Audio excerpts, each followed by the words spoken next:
हरे कृष्णा, राधे राधे।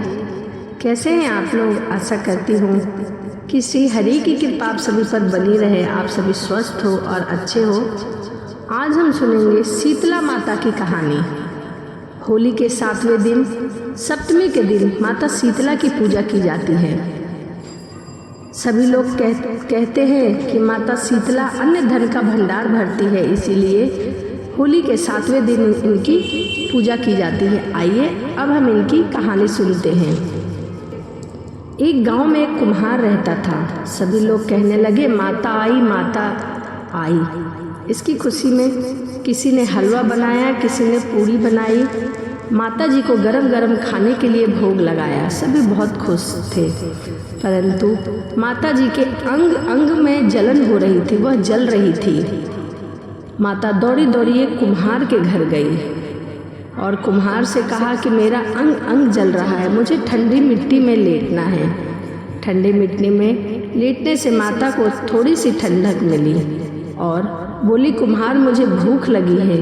कुम्हार ने विराट की ठंडी रोटी माता को खाने को दी और मटके का ठंडा पानी माता को पीने के लिए दिया, जिससे माता कुम्हार पर बहुत प्रसन्न हुई। माता ने कहा, सारी नगरी में हाहाकार होगा, केवल तेरा घर बचेगा।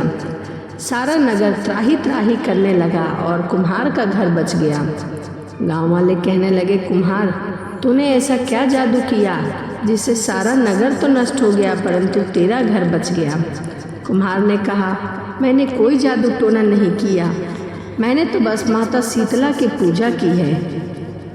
मैंने बस माता शीतला की सेवा की। तुम सब लोगों ने माता को गरम गरम भोजन कराया तो माता के अंग अंग में फोड़े हो गए थे। इसी कारण माता का कोप तुम लोगों पर पड़ा और सारा नगर त्राही त्राही हो गया।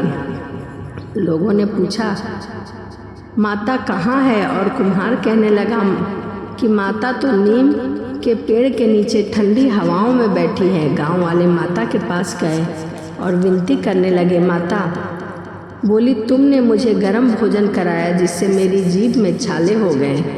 कुम्हार ने मुझे ठंडा भोजन कराया जिससे मुझे ठंडक मिली। इसी कारण सारा नगर नष्ट हो गया और कुम्हार के ऊपर मेरी कृपा बनी रही। कुम्हार का मट्टी का घर भी महल हो गया। लोगों ने पूछा, माता अब हम क्या करें? तो माता बोली, होली के 7 दिन बाद शीतला सप्तमी आती है। उस दिन सभी गांववासी स्त्रियां 6वें दिन के बनाए हुए बासी भोजन को से मेरी पूजा करें और उसी से भोग लगाए ताकि वह भोजन ठंडा हो। 12 महीने बाद वापस शीतला सप्तमी आई। राजा ने सारे नगर में ढिंढोरा पिटवा दिया कि होली के बाद 7 दिन तक सब माता का अंगत रखे, यानी कोई सिर नहीं धोए, सीलन कूटन पीसन नहीं करेगा। लोगों ने जैसा कहा वैसा ही किया। माता प्रसन्न हुई, सारे नगर में आनंद हुआ। शीतला माता जैसे सारे नगर सभी देशवासियों को क्षमा किया, उन्हें प्रसन्न किया, वैसे ही सभी पर प्रसन्न रहना, भूल चूक माफ़ करना। एक बार बोलो शीतला माता की जय। तो यह शीतला माता की कहानी है जो कि होली के 7वें दिन माता शीतला की पूजा की जाती है और इसमें ठंडे भोजन का भोग लगाया जाता है। आइए इसी के साथ शीतला माता की मैं एक और कहानी सुनाती हूँ आपको। एक गांव में ब्राह्मण दंपत्ति रहते थे। दंपत्ति के 2 बेटे और 2 बहुएं थे। दोनों बहुओं को लंबे समय के बाद बेटे की प्राप्ति हुई थी। इतने में शीतला सप्तमी का पर्व आ जाता है। वो इसे दोनों बहुएं शीतला अष्टमी की पूजन के लिए ठंडा भोजन तैयार कर देती है। दोनों बहुएं मन मन में विचार आया कि यदि हम ठंडा भोजन माता लेंगी तो बीमार होंगी, बेटे भी अभी छोटे हैं। इस कुविचार के कारण दोनों बहुओं ने तो पशुओं के दाने तैयार करने के बर्तन में गुपचुप 2 बाटी तैयार कर दी। सास बहू शीतला की पूजा करने आई, शीतला माता की कथा सुनी।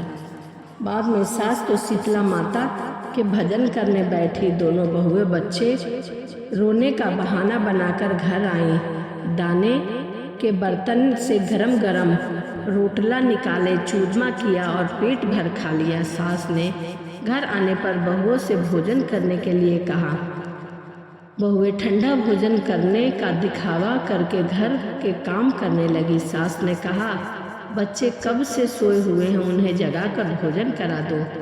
बहुएं जैसे ही अपने अपने बेटों को जगाने के लिए गई, उन्होंने उन्हें मृत पाया। ऐसा बहुओं की करतूतों के फलस्वरूप माता शीतला बहुत क्रोधित हो गई थी। बहुएं बहुत विवश हो गई। सास ने सभी घटना को जानी तो बहुओं से झगड़ने लगी। सास बोली कि तुम दोनों ने अपने बेटे की बदौलत शीतला माता की अवहेलना की है, इसीलिए उन्होंने तुम पर बहुत क्रोध जताया है। इसीलिए अपने घर से निकल जाओ और बेटों को जिंदा स्वस्थ लेकर ही घर में पैर रखना। दोनों बहुएं अपने मृत बेटे को टोकरे में सुलाकर दोनों बहुएं घर से निकल जाती है। जाते जाते रास्ते में एक जीर्ण वृक्ष आता है। वह खेजड़ी का वृक्ष था। उसके नीचे ओरी शीतला दोनों बहनें बैठी थी। दोनों के बालों में विपुल प्रणाम से जुए पड़े हुए थे। बहुओं ने थकान का अनुभव किया। दोनों बहुएं ओरी और शीतला के पास आकर बैठ गई। उन दोनों ने शीतला ओरी के बालों में खूब सारी जुएं निकाली।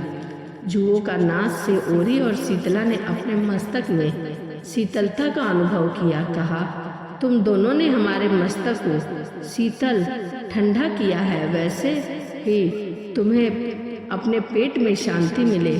दोनों बहुएं एक साथ बोली कि पेट का दिया हुआ ही तो लेकर हम इधर से उधर मारी मारी भटक रहे हैं, परंतु शीतला माता के दर्शन नहीं हुए। शीतला माता ने कहा कि तुम दोनों पापियां हो, दुष्ट हो, दुराचारी हो, तुम्हारा तो मुंह देखने योग्य भी नहीं है। शीतला सप्तमी के दिन ठंडा भोजन करने के बदले तुम दोनों ने गरम गरम भोजन किया।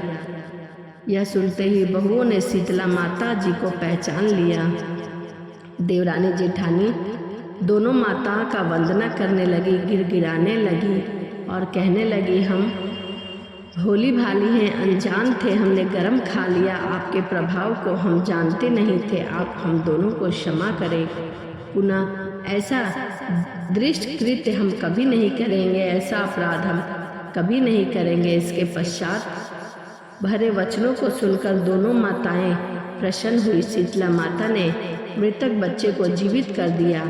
बहुएं तब बच्चे को साथ लेके आनंद से पुनः गांव लौट आई। गांव के लोगों ने जाना कि दोनों बहुओं को शीतला माता ने साक्षात दर्शन दिए तो दोनों का धूमधाम से स्वागत करने आए। गांव में प्रवेश कराया। बहुओं ने कहा कि हम गांव में शीतला माता के मंदिर का निर्माण कराएंगे। चैत्र महीने में शीतला सप्तमी के दिन मात्र ठंडा खाना ही खाएंगी।